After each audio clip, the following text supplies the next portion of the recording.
जब भी हम अंटार्कटिका पर विचार करते हैं, बहुत सारी बर्फ और बर्फ दिमाग में आती है। वन्य जीवन और आश्चर्यजनक दृश्यों के झुंड। हालांकि 1 टन अधिक है। नवीनतम दिमाग उड़ाने वाली खोज प्राप्त करने के लिए अंत तक देखना सुनिश्चित करें। उस सदस्यता बटन को हिट करना न भूलें और सूचनाएं चालू करें, तो आपको सभी नवीनतम सामग्री सबसे पहले मिलती है। इस इलाके का अधिकांश हिस्सा नियमित यात्रा के लिए शीर्षगुप्त और ऑफ लिमिट है। विशाल सफेद सर्दियों का परिदृश्य रहस्यमयी लगता है।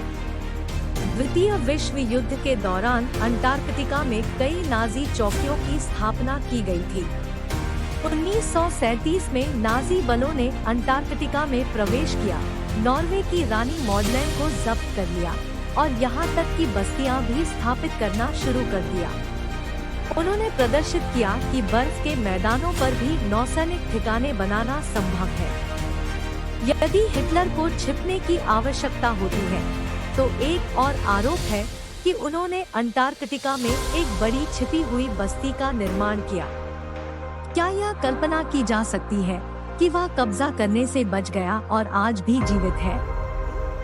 मैं नहीं मानता कि ऐसा होगा, नहीं तो वह 133 साल के होते। एक और विचार जो कई लोगों का मानना है कि इस जगह में अटलांटिस की खोई हुई दुनिया है। रूसियों के एक समूह ने खोजने के लिए लगभग 2 मील बर्फ के माध्यम से 20 साल से अधिक समय बिताया। एक भूमिगत मीठे पानी की झील वोस्तोक नामक झील में पिछले 20 मिलियन वर्षों से 3500 से अधिक विभिन्न प्रकार के जीवित जीवाणुओं को अलग रखा गया है। ओंटारियो झील जितनी बड़ी है, वोस्तोक झील है। उन्होंने रहस्यमय ढंग से झील के पास 48 चुंबकीय विसंगतियों की खोज की है। शायद भूमिगत दफन किसी चीज से। विलुप्त सभ्यता की धातुओं पर अक्सर संदेह किया जाता है। बहुत से लोग यह भी सोचते हैं कि यह अटलांटिस का काल्पनिक विश्राम स्थल है, जो वर्तमान में 2 मील बर्फ से ढका हुआ है। अंटार्कटिका में 3 तथाकथित ब्लड फॉल समुद्र में खून बहाते हुए दिखाई देते हैं। कुछ अध्ययनों के अनुसार 1911 में तथाकथित ब्लड फॉल्स में एक छोटे लाल शैवाल के कारण हुआ था। यह हाल ही में असत्य दिखाया गया है। माना जाता है कि पानी का लाल रंग अब ऑक्सीकृत लोहे के कारण होता है। क्या यह एक खोई हुई सभ्यता का एक और प्रमाण हो सकता है? अविश्वसनीय हिस्सा यह है कि कोई भी वास्तव में निश्चित नहीं है कि इसका क्या कारण है। अंटार्कटिका की सतह पर गूगल अर्थ पर भी वास्तव में एक अजीबोगरीब आकृति देखी गई है, जो अब गूगल प्रोग्राम को धुंधला कर देता प्रतीत होता है। जाहिर है, कोई नहीं चाहता कि हम यह जानें कि 14.5 मील लंबा यह चौकोर रूप क्या है।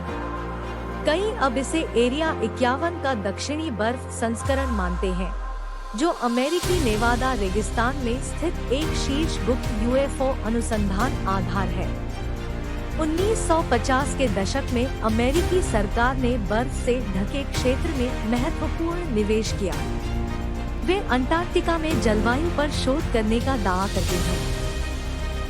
हमें पूर्वानुमान प्रदान करने के अलावा और भी कारक होने चाहिए, जिसके लिए इस मौसम अनुसंधान पर लाखों डॉलर खर्च किए गए।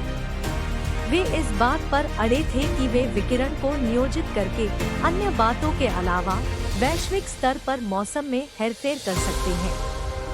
क्या यह दुनिया भर में तूफान गतिविधि में नाटकीय वृद्धि का कारक हो सकता है? अंटार्कटिका की सतह वास्तव में कई असामान्य आकृतियों से ढकी हुई है। जबकि उनमें से कुछ चरम मौसम के कारण होते हैं, अन्य पूरी तरह से रहस्यमय लगते हैं। बहुत से लोग व्यापक धारणा रखते हैं कि यह क्षेत्र एक गुप्त विदेशी आधार का घर है, जो कि तथ्य हो सकता है। क्या यही कारण है कि इतने सारे राष्ट्र इस प्रतिबंधित भूमि द्रव्यमान में रुचि रखते हैं?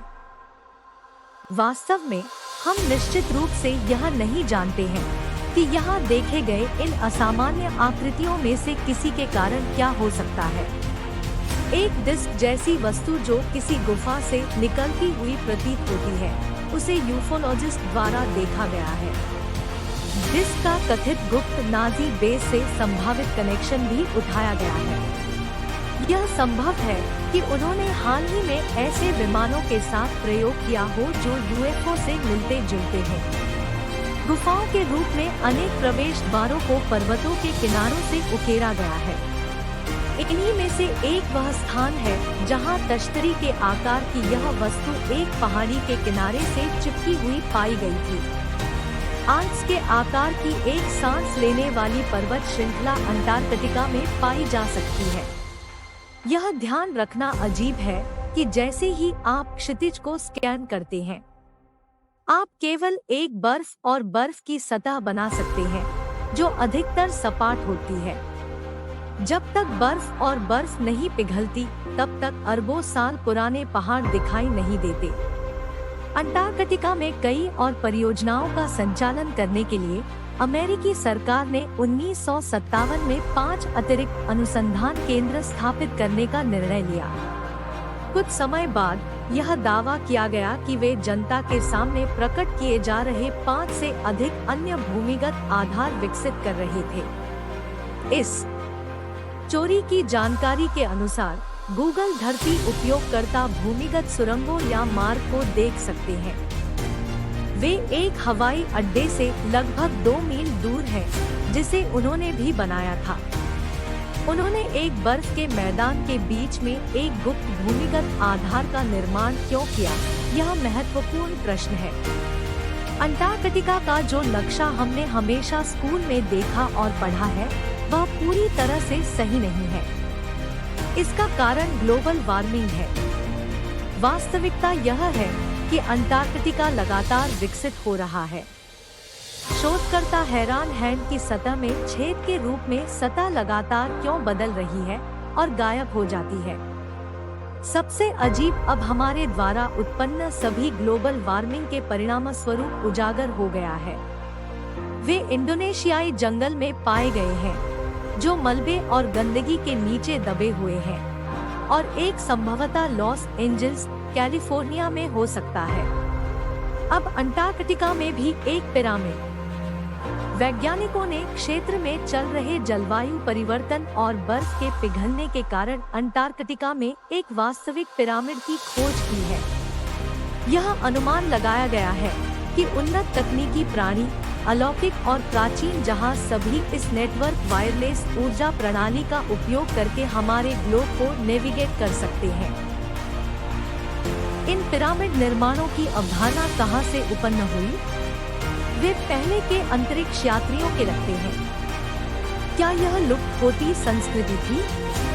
उम्मीद है कि हम अपने जीवन में एक दिन इसका जवाब सीखेंगे। उस सदस्यता बटन को हिट करना न भूलें और सूचनाएं चालू करें, तो आपको सभी नवीनतम सामग्री सबसे पहले मिलती है।